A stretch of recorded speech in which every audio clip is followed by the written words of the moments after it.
Hello everybody, this is Orange, and welcome to my Abyss. And welcome to my November 2023 manga haul. This year is almost over, huh? We are getting there quick.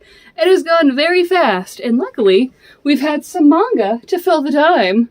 I pretty much say this every month, and I'm going to say it again for this month. It was a fantastic month for collecting manga. I came across so many good series. I had so many good interesting pickups, and I am very excited to tell you about them.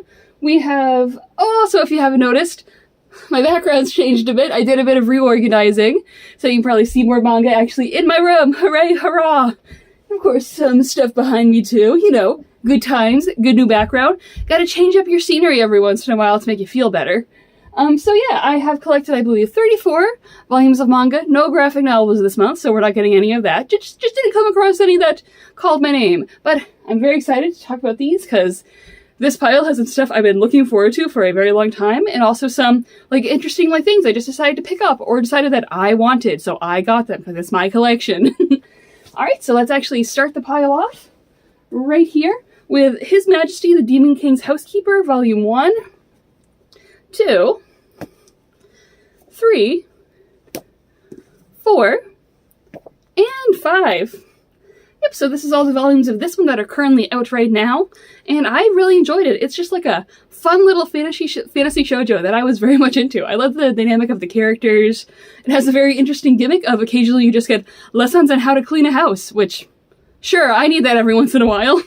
But it's very fun. I love the male lead, and I did that order backwards. This is volume 1, and the other ones, it was the opposite. But yeah, this is a very good series, and I'm very excited to see where it goes. I like the dynamic of the male lead and female lead. I think they are very fun. I love a male lead who is just moody in a pathetic way. I don't like it when they're moody in a mean and boring and stoic way. I like it when they're moody in a pathetic way. We're going to see that a bit later on in this pile. And I love the female lead too. She is very, very nice and peppy, and I love her, and she's just fun. It's a fun series, and I really like learning more about this fantasy world. And a very good cast of supporting characters too. Just a good time. Give it a shot. And, ooh, yay! Underneath that, we have My Love Story, volumes 1, 2, 3, 4, 5, 7, because 6 is out of print, 8, 9, 10, 11, which this is also my favorite cover, so I'll just keep it, 12, and 13. My Love Story is a pretty popular high school romance. Typically speaking, I'm not that really much into high school romances, just always a personal preference, but My Love Story kind of just scratches that itch. I love the non-typical male protagonist. He's just a great time. It's a really fun, funny series that I adore. It is very popular, so I'm not the only one to say My Love Story is good, but My Love Story is good. And I can't wait for volume 6 to get reprinted so I can have that in my collection. I have a conspiracy theory that things are going to start to get reprinted once Viz changes the prices, because if you don't know, Viz prices are going to be going up. I don't remember which month specifically. So I think at that point they're going to start reprinting a lot of stuff, but that's just my conspiracy theory, because I wish companies told me when they were reprinting stuff more. The only 3 things that are in my backlog right now are Viz books that need a reprint. But yeah, My Love Story, it's a very good time. Highly recommend it. Check out the anime too, because the anime is very good as well. Alright, and moving on to pile 2. That pile was just mostly My Love Story, huh? Move down the gator. Oh, these ones are actually an interesting case. So, if you don't know a thing about me, my favorite genre of really anything is magical girl. I love magical girls. One of my favorite things ever. The thing is, not a lot of magical girl stuff, specifically stuff aimed towards a younger audience. That's my favorite kind of magical girl series. I do like my mature magical girl series. I have a Kyoko from Madoka, right over there. You probably can't see her. But I love the magical girl series aimed towards younger audiences. I think they're always a lot more fun. And I just decided to pick up a few first volumes, because a lot of really good, really classic magical girl series, they were printed by Tokyo Pop and ADV and CMX, and they're just not in print anymore, so they're all impossible to come by. So I'm just gonna pick up a bunch of first volumes of my personal favorites and hope, because I have Sugar Sugar Rune and Saint Tail out there, so I'm why not pick up a couple others, and hopefully maybe I'll come across them soon. But we got Wedding Peach. I know Wedding Peach in the magical girl fandom, or the anime sphere in general, is kind of a divisive thing, but I really like Wedding Peach. I think it is a good time, and that is my unpopular opinion, is that I adore Wedding Peach. I think it is good and fun, and I love the artwork.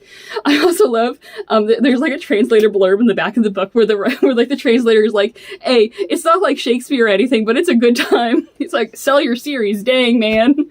And then underneath that, we have Pretty Tier, or Pre-Tier. I love Pre-Tier. I think it's a very underrated series. It also has a very cool gimmick where our girl, like, she kind of like fuses with a bunch of boys and gets like modifications to her outfit, which I love seeing. We're actually going to see something like that a bit later on. And I work on a lot of my own stories and develop a lot of my own comics, and that's a gimmick I have. I think it's fun, and I love Pre-Tier, and oh boy, I love magical girls, man, they're so good. And then Cardcaptor Sakura Volume 1. Now, Cardcaptor Sakura is a series that actually does get like reprinted a lot, but like, the most easy way to get it now is like $27 volumes by like, I think it's Kodansha who does it, yeah, but it's like, I have a very strong opinion that like, especially with manga like aimed for kids, that it should have a printing that's more affordable for kids. Like, they're reprinting Magic Knight Ray Earth, and I really hope Cardcaptor Sakura is next. I think that if like you have a collector's edition of something, you gotta also have a version like that's more affordable to children, especially if it's a series aimed for kids. And I like Cardcaptor Sakura, but I just decided to pick it up through the Tokyo Pop edition because like it's nostalgic too. They also do that with the Sailor Moon the Neko Tekeuchi edition. So I really hope that they'll like reprint Cardcaptor Sakura through like more affordable editions because, you know, think of the kids, man. That's all I like. That's what I care about. Also, my wallet, too. Like, I like Cardcaptor Sakura, but it's not, like, top-tier magical girl series. I know a lot of people adore it, and I see you, and I love you, and I like the series, too, but I'm not paying, like, $27 a volume for it. I will pay that for Ray Earth, but Ray Earth is getting I'm pointing down there. You can't see it. I have a few issues of the Dark Horse omnibuses. I think it's the Dark Horse ones. It's getting reprinted in more affordable editions, and I'm going to be replacing it with that because those omnibuses are chunky and hard to read. And then below that, we have Call of the Name of the Night, Volume 3. This is, like, one of my current favorite series, and it's been announced that it's only going to be, like, 5 volumes, and I'm bummed about that, but I really love it. It's just, like, a really good time. If you like Witch Hat Atelier, you're also going to love this series, too. I know people hate it when you compare things, but it's, like, it's a good basis, guys. I'm not saying they're exactly the same thing. I'm just saying if you like this, you'll probably like this. Like, if you like one Magical Girl series, you'll probably like this Magical Girl series. This is a wonderful series with beautiful art, and I just love the themes and the characters, and it's just so good, and I recommend it. It's apparently only going to be 5 volumes, so, like, it's not going to be a commitment.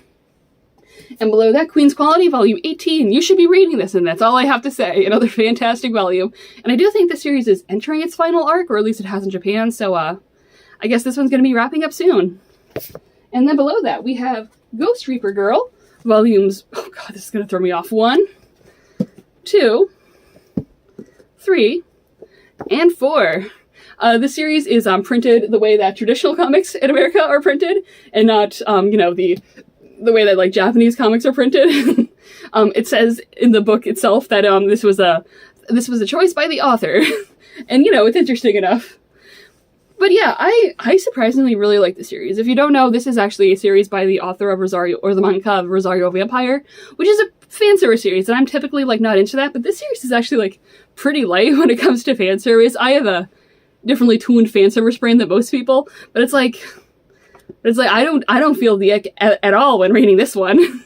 But it's a good fun time, and like with great art too. And I actually believe the series like recently came off of hiatus as well, so very excited for that one. Also something which I don't think the series like markets too well, unless you look at the back of this cover, Lovecraftian.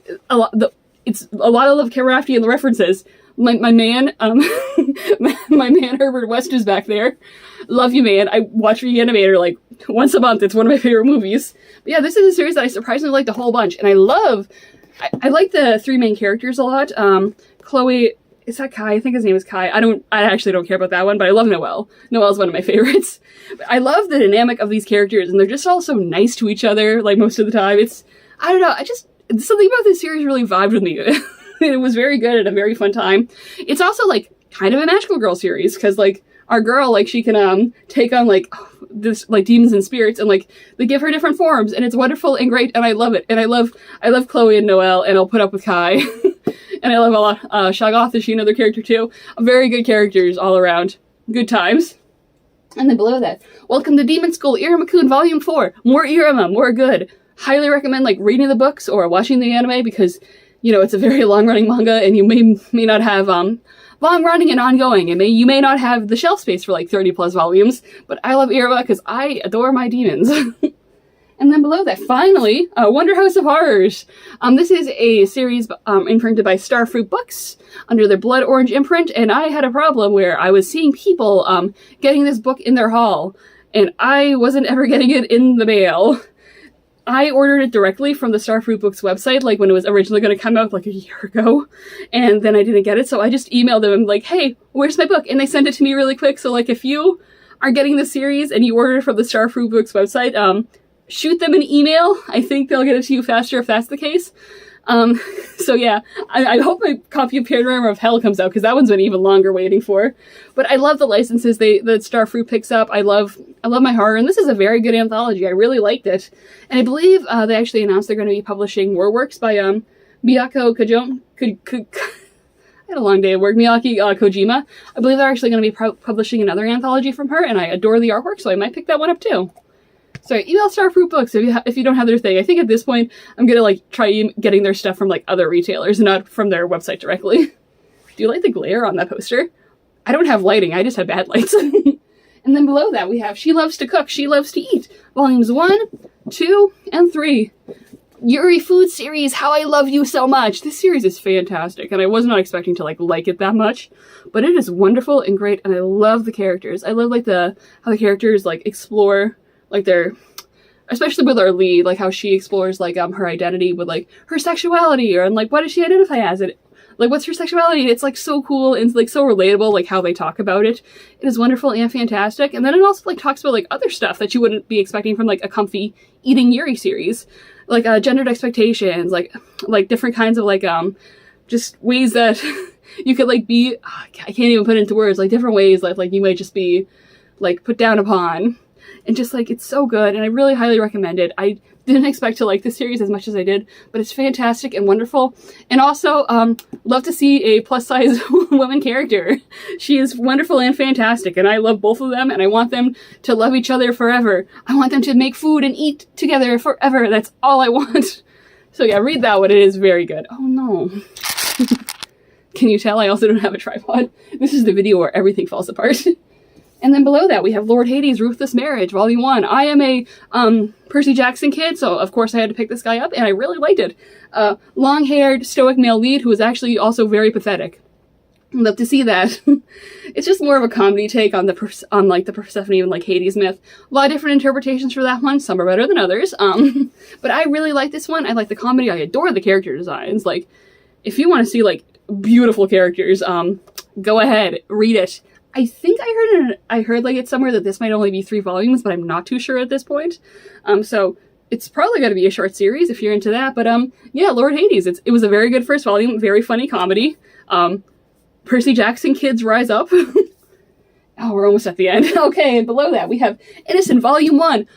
Words cannot describe how excited I am to finally have this, like, within my grasp, within my hands. I'm so happy. I love Innocent. It's, like, one of my favorites. And all of y'all better buy this so I can get Innocent Rouge in print, too, because that's even better than Innocent, in my opinion. But this is wonderful and fantastic, and I'm so excited. I guess, trigger warnings, there's a lot of sexual and violent content in this one. Take that mature, like, rating very seriously, because this series, oh boy. But I like it. It's very fun. I picked up hashtag Dracula a few months ago when that came out, and still beautiful artwork for all of it. It's just, so good, and I adore it. Just never stop on that artwork. And I will describe, I think I described in that video, I described a lot of Sakamoto's work as, what if like Pink Flamingos, Suspiria, and like Rocky Horror had a baby? That's the vibe of this. And that's a vibe that only makes sense to me and a few of you who have like good taste. Which I'm so happy to have Innocent on my shelf. And it's like not a bad omnibus to read either. There are a few like wonky pages with like double spreads that are like kind of hard to make out, but like it's worth it. It's finally in my hands. I'm so excited to have Innocent in my life. You go on the pile. And then after that, we have Soul Eater, the Perfect Edition, Volume 12. This one's going to be, I think, 17 volumes, and it's Soul Eater. It's one of my personal favorite and most nostalgic series, so I'm happy to have more of it on my shelf. And of course, this volume has Blair on it, and I adore Blair. She's my funny little cat girl. But yeah, more Soul Eater, more good. read it or watch it. Both are fantastic. This pile is getting tedious. And then, of course, we have Berserk Deluxe Edition, Volume 14. It's a very solemn moment to a lot of Berserk fans, and a lot of, like, manga fans in general, because this volume compiles the last of Kentaro Miura's work before he passed away. So it has volumes 40 and 41, which were the last volumes he worked on, and then it has the guidebook at the end. So this is, like, the last of his work, but we all know, or if you don't, you will know now, Berserk is continuing. It's being continued by, I think, one of his, like, friends or editors. Either way, it's going on, but this is the last, like, amount of Berserk that we have from the man himself. And it is still wonderful. Berserk is a wonderful series. I think it is great. It's a great, beautiful series with a lot of, like, hard content in it, so it's, like, always hard to recommend on that. But it's, like, if you can get past that, and if you can handle it, I really recommend, like, reading Berserk. You don't even have to read it through the deluxe editions, too. They publish, like, just, like, one volume once, and those ones are great as well, but it is a solemn day, but we have the work, and we have 41 volumes of this wonderful series from the man himself, and I do hope the story will finish one day. So that is... Oh no, where do you go? That was so beautiful, and then I goobered it up. You're going here. And then you're getting a gator on you. Alright, so thank you very much for watching this video. That was a big month for me. We have a lot of wonderful, wonderful stories and a lot of wonderful books. What manga did you guys pick up this month? What do you think of the ones I picked up? Do you agree? Tell me what you've been reading in the comments below, and please remember to have a lovely night.